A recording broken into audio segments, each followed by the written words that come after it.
our school.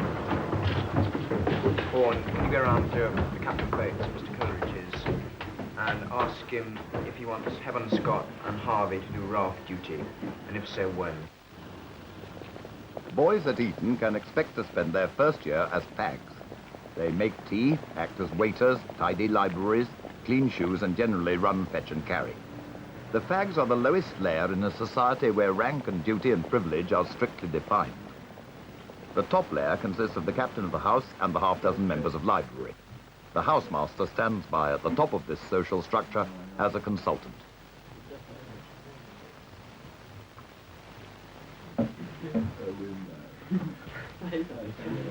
The ultimate sanctions of this society are, of course, punishments of one sort or another.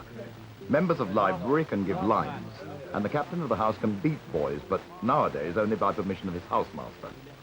It used to be thought that order in a school finally depended on the cane, but the two most influential boys at Eton have abolished corporal punishment within the sphere of their jurisdiction. What kind of life you have at Eton depends very largely on the kind of boys you have at the top of your house, and these change. Under an enlightened captain of the house, life can be very pleasant. But with an unenlightened boy and a bad housemaster, it could be a misery. I want a Mars bar. He wants it, but I never get it. And How much commission are you talking? One Mars bar. Never got my orange bed. Cadet wanted!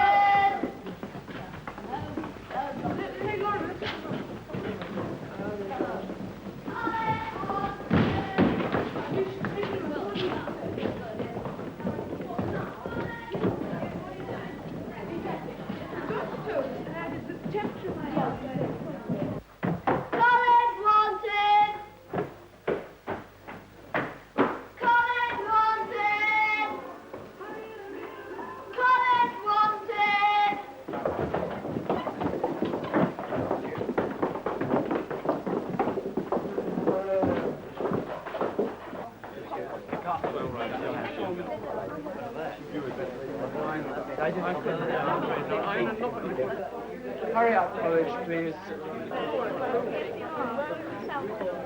Are you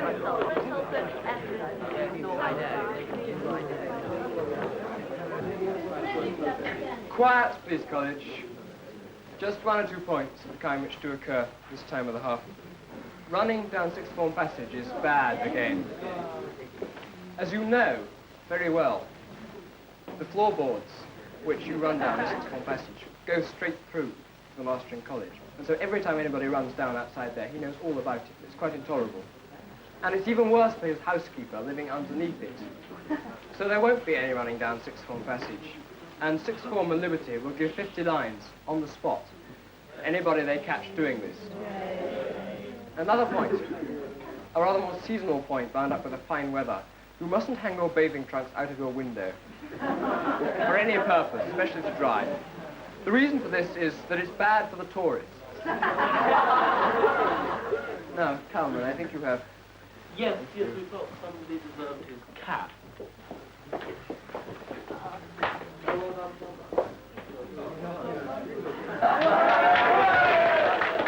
Thank you, College.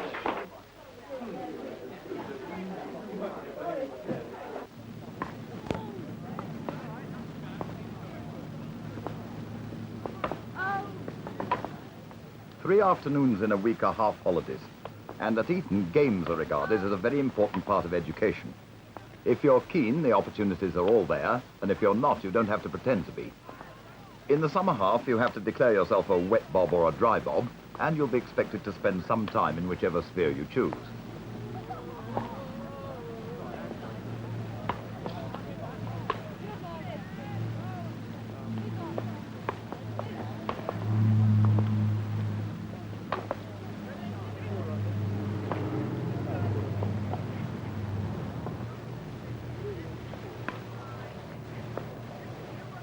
Eton has its own 2 incomprehensible games of football, the field game and the famous wall game.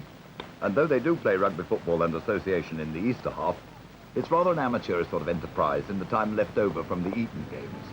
Of their comprehensible activities, cricket and rowing are what they do best.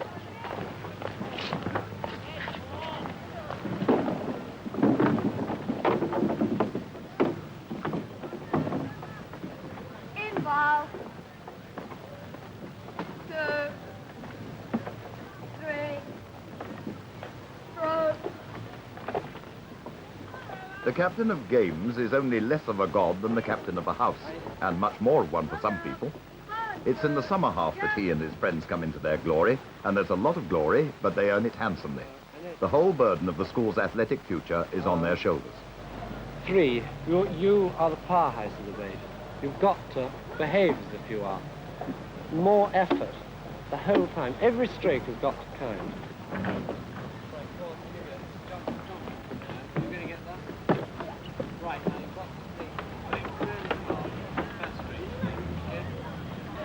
So hard.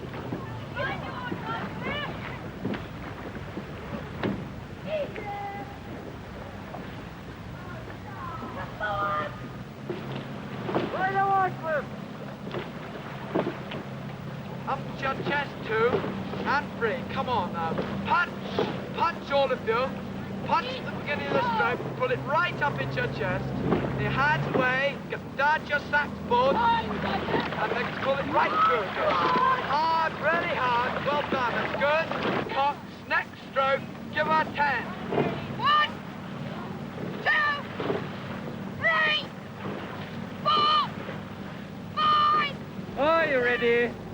Hurry! Hard! Come on! All together! 1, 2, 3.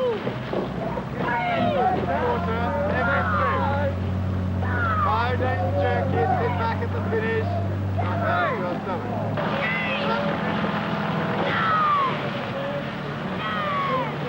2 days jerky. Well done.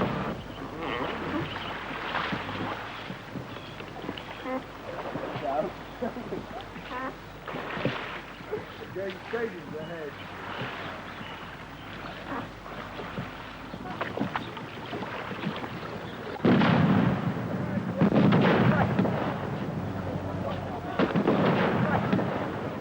The combined cadet corps, training for all 3 services, is far from being the compulsory chore that most schools make it. At Eton, it's difficult to get into. 20% of all Etonians make a career in the services, much more than the public school average.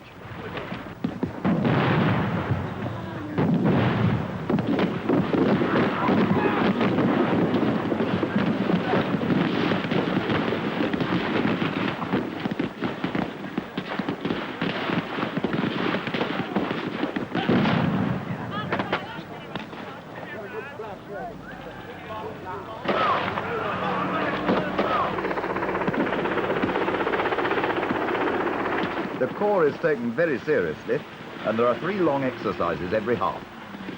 Golden afternoons are a great theme of books about Eton. In fact, the Eton afternoons are pretty strenuous for most boys, and by tea time they're relaxed and expansive. And the real occasion of the day is tea. Eton's great gift to its boys is privacy, the freedom to choose their own associates. Friendships made at school are often deep and last for life. That's why the Eton Old Boy Network is so formidable.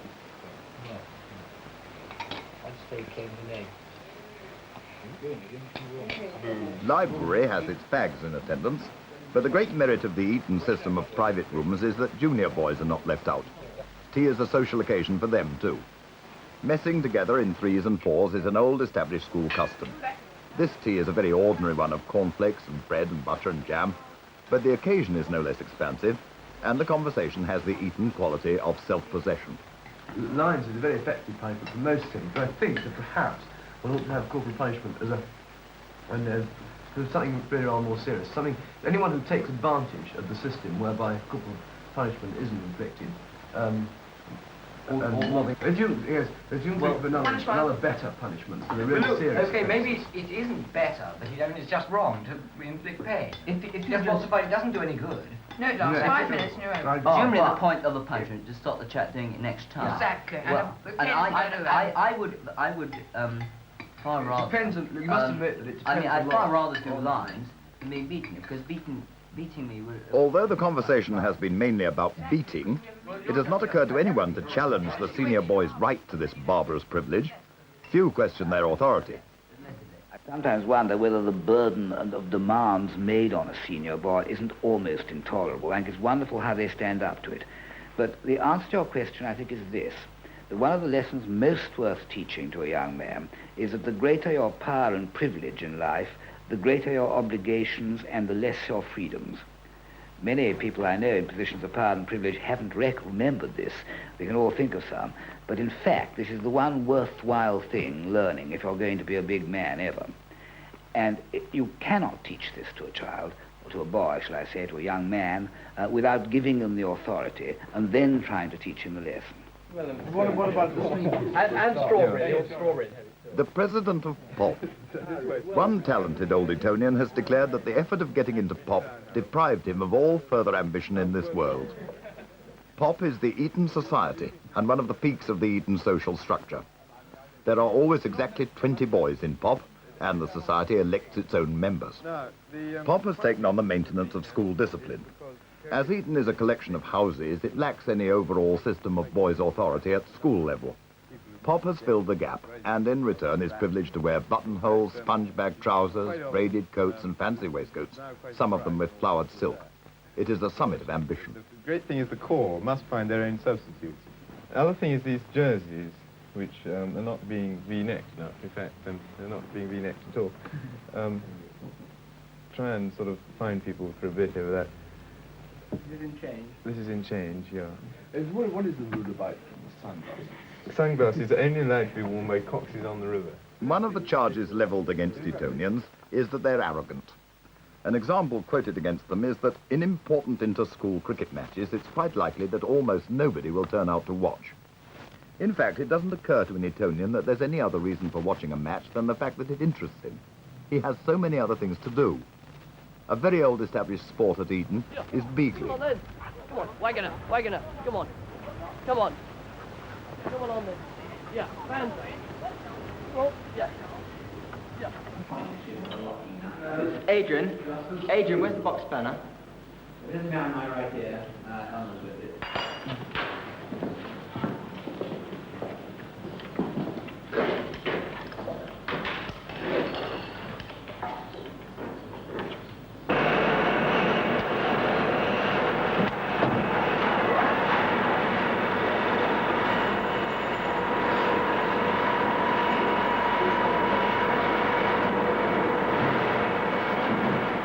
In the engineering workshops, you can build a car or mend a motorcycle, or you may prefer simply to turn out thousands of bottle tops for a local factory.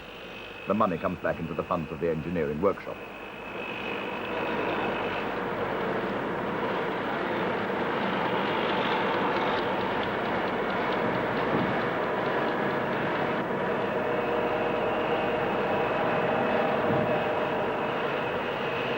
There's no end to the pursuits and enthusiasms of Eton boys, and no less than 60 societies exist to further their out-of-school interests.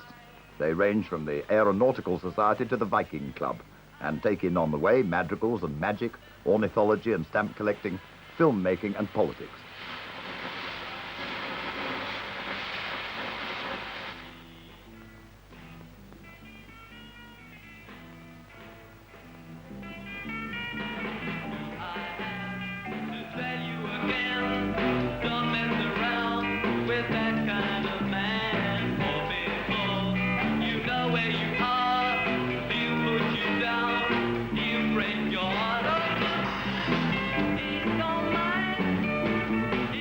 Of all the outside influences on Eton, Merseyside is probably the strongest.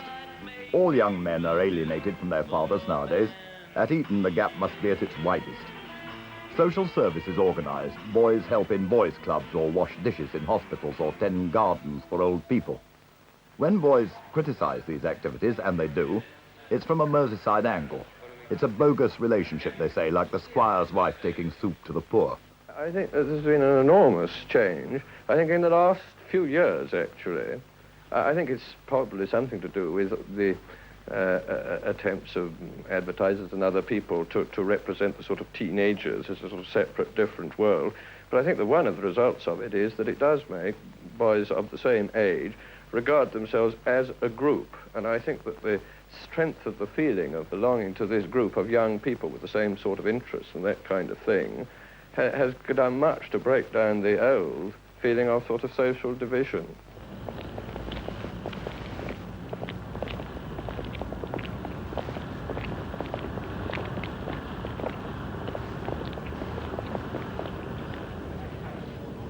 senior boys can enjoy their pint in their own club.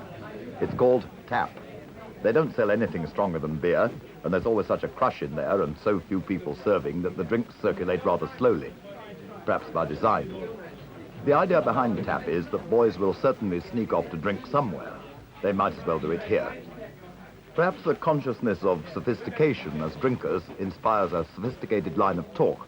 I think the trouble about it is nobody believes in anything. These don't believe in anything, for one thing. You can't make them believe in what you believe in. Most people are that's literally not what I'm saying saying. things that you don't I'm not believe saying I should believe in one particular thing. The thing is, I don't believe in anything. I agree. They're very English in that. And now at 9 o'clock of a summer evening, it's nearing the end of the Eton day. Lock-up was at 8. A great number of boys will have leave to pursue their interests in their various societies. The others will be working in their rooms. The housemaster is on his rounds.